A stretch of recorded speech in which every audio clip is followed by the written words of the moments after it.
everyone, how are you? Welcome to our mini marketing training for the week. If you haven't joined me before, just a quick introduction. I'm Mary Czarnecki and I help entrepreneurs, small business owners, and those with motivated entrepreneurial kind of inklings help find their audience online, connect with them meaningfully, create those deeper connections, and obviously fill their business with more clients that they love to serve. So I wanted to share a topic that's been on my heart and that I've been asked a lot about recently today. So it's all about what I like to call sticky note marketing. So want to tell you a quick story. So one of my favorite professors in business school told us this story when we were going through the process of learning how to write a strategic marketing plan, right? So big, hardcore strategic marketing plan, part of my MBA program, right? So one thing that they reminded me of was that even though you're doing all of this extra work to create this massive marketing plan, at the very core of what you should be able to do is you should be able to distill all of the elements of that huge, strategic, complicated marketing plan down into a few core elements that are going to be essential to making sure that this gets executed, right? So as a small business owner or entrepreneur, if you're a solopreneur or if you have a team, this is a great reminder that no matter whether you've done the disciplined act of actually creating that massive marketing plan or whether you're just kind of getting started with this idea, then you can always capture the essential elements on the back of an envelope, or what I like to call a sticky note marketing plan. So that's the topic I want to talk about with you guys today. It's kind of a fun thing. I love my Post-it notes. So this is not, unfortunately, sponsored by Post-it notes. So you can use any generic sticky note, no problem. But let me just start with one quick foundational thing that I like to clear up with people. The big challenge that I see a lot of entrepreneurs and small business owners making is that they get stuck on this challenge of tactical marketing versus strategic marketing. So today, when we're talking about this sticky note marketing plan, we're going to be talking about your strategic marketing and how that is going to give you a foundation to build the tactics to execute on. So you may be like, okay, great, Mary, you're talking a lot of jargon. I don't know what those terms mean. Okay, let me break it down in the very simplest way, right? Strategic marketing is what you say and how you say it. Tactical marketing is how you take those messages and actually get them to market. It's the things you do, it's the actions you take, right? So it's the ads you want to run on Facebook, it's the website that you design, it's the emails you write. Those are tactics.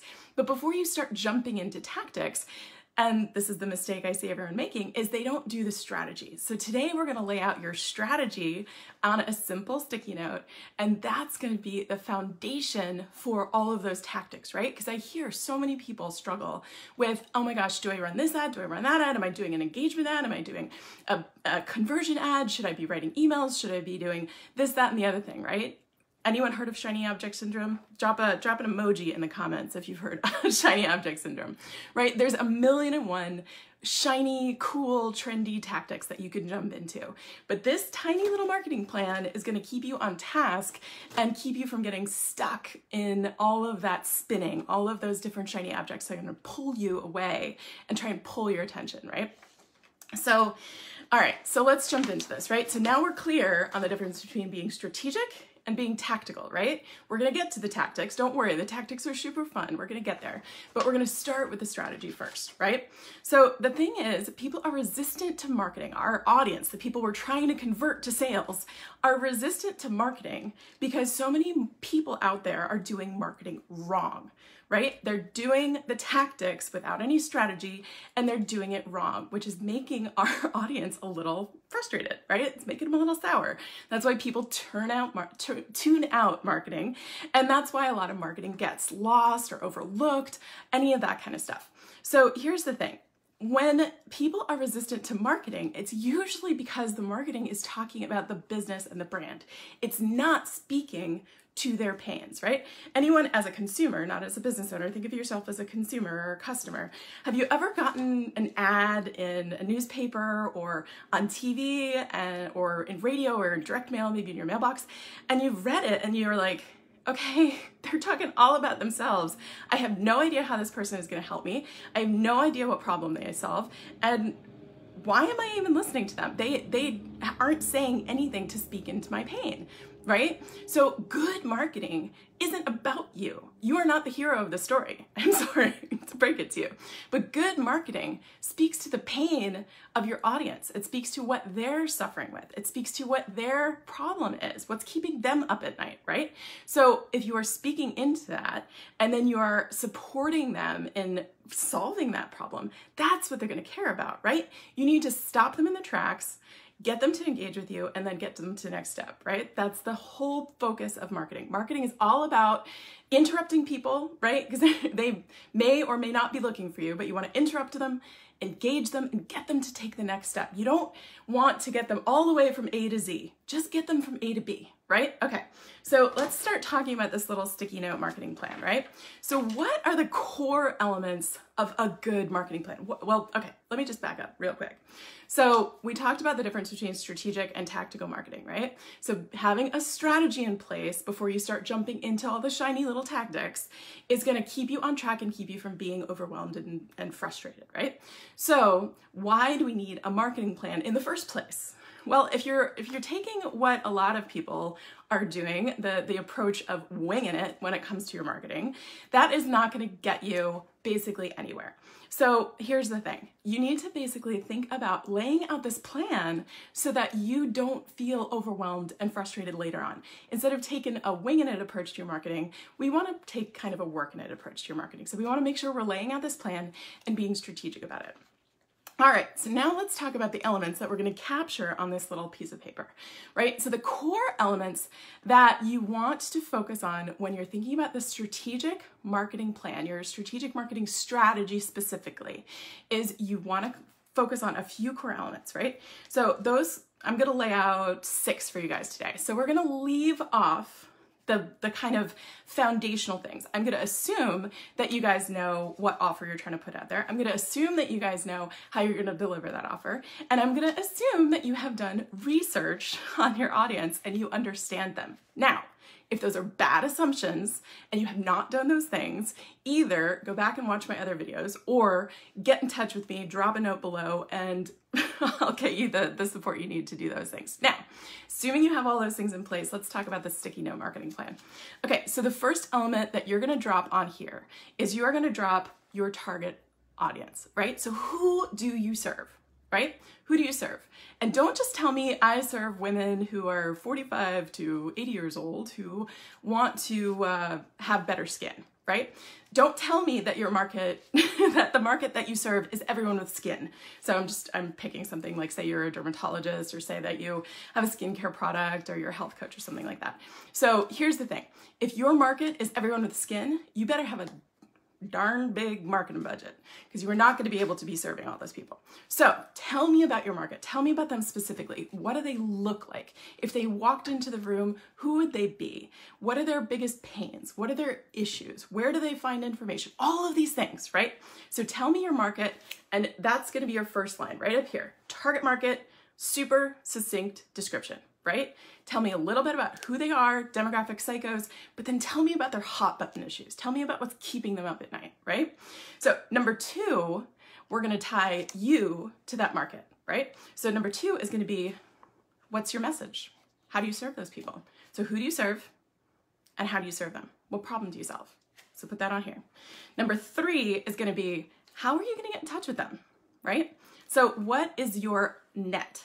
So we're gonna talk about who it is, how I solve their problems, like basically my message, and then where's my net? Where is my net going out so that I can get in front of these people, right? So that's the top of what a lot of people call the sales funnel, right? So this is where you're gonna go out. Where are your people consuming information? You should know that through your market research on your audience, but where are they consuming information, and where is gonna be your net? So this is gonna be your initial touch point, bringing new people into your business, right? So then you're gonna do, next line down, you're gonna talk about what's my nurture engine? Where am I gonna go once I put them in my net? Where are they gonna go next? So in the net, you're asking them probably to take some sort of small, kind of low cost action, right? That's where we see a lot of people create lead magnets, educational pieces of content that you can opt in so that you can get people's either phone or email or way to contact them so that you can nurture them. Because if someone is not in the mindset of this is an emergency purchase and I need to purchase this now, like your basement is flooding and you're looking up a repair plumber kind of guy, that is an emergency. And in that situation, you do not have to worry about net and all these other things, right? If you service an emergency kind of target market need, this might not be the training for you. We can talk about that another time. But for the vast majority of us, we are not serving an emergency need, right? So we need to figure out, how are we going to cast our net? How are we going to actually bring them into the nurture stream, right? How are you going to get them to know, like, and trust you, essentially? All right, so let's focus on the next piece, right? So we talked about who it is, our target, what our message is, how do we solve their problem, how are we going to get them in terms of casting the net wide, and then how are we going to nurture them? So what are the elements, right? These can be tactics, right? The strategy of how we're going to do it, and then the tactic of what we're actually going to do to nurture them. All right, so once you nurture them, then you put them into your conversion engine. All right, so this is going to be literally, what is the way that you convert people to working with you? So for me, I'm a consultant and I love having strategic conversations with people. I figure out what are their biggest pain points, what is keeping them stuck. And I have to do that most effectively. I can do that on a call, right? So when I speak to someone on a strategy call, I can dig into their business. I can figure out, okay, well, this sounds like where you want to go, but this is what's keeping you stuck. And yeah, I can help with that. So that helps me figure it out. So do you convert people? Is your conversion engine a call? Or is your conversion engine a sale on your website? Or is your conversion engine setting an appointment for, an initial consult? So you just figure out, okay, what's my conversion engine? How do I actually, once I've cast the net, once I've brought them in, once I've nurtured them, once they know, like, and trust me. So here's the thing about, like, okay, this is how the end of this relationship is going to go in terms of getting them into your business. So capture that on here. What is your conversion engine? And then last but not least, the very last little bit of this little paper that you have left, you're going to talk about the sixth thing that most people forget about and totally drop when they're at the beginning of building their business, or when they're in that kind of mindset of, I just need more leads, I need more sales, I need more clients, right? If you're in that zone right now, do not tune out, because this is essential for you to capture at this very last little bottom left little piece you have left. This is how to increase the lifetime value of every customer you bring in, every new client you bring in, right? Because everything up to this point that we've talked about is bringing new people into your business. And that is the most expensive way to create revenue in your business, is bringing new people in. Once you have people in your business that have gotten to work with you, that have gotten a result, that like working with you, that know, like, and trust you, so long as you have delivered and gotten results for them and they've had a good experience, now this tiny last little element is how you raise the profitability of your business. So by getting them to either work with you more or getting you to refer you. So you need to capture right here some core things that you want to do to think about how you're going to do that, right? How are you going to get the people who you've already worked with to either work with you more or work with you at a higher level, or how are you actually going to get them to spread the word for you, right? And become a brand advocate. So yes, totally. Lifetime value of the customer. That's what we want to see. Okay, so does that make sense to you guys? These are the 6 essential elements. Now, if you like lists, there is room on here for 6 little bullet points. Now, if you like graphs and tables and that kind of thing, what I like to do is to take my other favorite tool, the Sharpie, and literally just divide this into 6 pieces, right? So I like to put a line down the middle and then 2 lines across. And now you've got this is your sticky marketing plan. So we're going to do target market, your message, how are you going to cast your net? How are you going to actually nurture them? What's your nurture engine? How are you going to convert them? And then what are the 1 or 2 little bullet points you're going to stick in there about how are you going to delight your customers, get them to work with you more, or how are you going to ask them for referrals? That could be, if you only have one offer and you only have one way for someone to work with you, first of all, we need to have a conversation. Second of all, if that's true at this point in your business, and you have nothing else to sell them into or no other way for them to work with you, then focus on just the renewals. Figure out how to, at the end of your engagement with them, how to get a testimonial, how to get an endorsement, how to ask them to refer you to other people like them. So hopefully this was helpful for you guys. I love breaking down super complex things like I learned at Yale and Business School, all into little simple things that you can use in your business on a daily basis to move your business forward, get more clients into your business, because at the end of the day, it is your responsibility to share your zone of genius, what you have as your expertise and talent, with the people who need you most, right? That is why I do what I do. That is why I even started my business. So if you want to talk at a deeper level on anything we talked about today, either drop a comment below, or what I will do is I will post a link up above in the comments to our Facebook group. It is a great way to engage with me and a great way to get some support from other people in businesses just like yours. If this is ringing bells for you and you're like, oh my gosh, I need more than just one sticky note, I need to figure out how to do this, or you're stuck on the preliminary stuff that you need to do to be able to even capture the elements like your market research, your target audience identification, your niching down, all of those things, do not feel overwhelmed. This is my call to you to not feel overwhelmed. I invite you to either jump into the free group or schedule a call with me. I'll put that in the comments below, but schedule a call with me and let's figure it out. Let's just jump on a quick call, 15 minutes, and we can hash out some next steps for you to take to get your business on the right track. So loved speaking with you guys today. Thank you guys for jumping in live. For you guys who are live, if you're watching this on the replay, I'd love to see some emojis in the comments and a little hashtag team replay. Otherwise, I will catch you guys live in the group, and I look forward to seeing you on the training next week. Cheers, guys. Bye.